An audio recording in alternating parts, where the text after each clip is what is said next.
Welcome to Good Sa with Chef Mario and my guest Shyla for today. Today we're going to be preparing a Creole octopus curry. We have our list of ingredients here.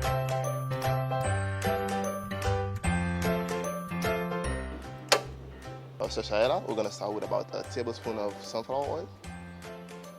We're going to let our oil get hot. We're going to prepare some ginger garlic to go with our dish. We're going to add some onions in there as well. A bit of onion. We're going to add a little bit of curry leaf and 1 cinnamon leaf. And let that get hot. Now Shyla, we're going to add our eggplant, but not 2 big cubes. We're going to add about a teaspoon of curry powder. So we're going to add our octopus. So now just to top up, we're just going to add the rest of our coconut milk and let it simmer.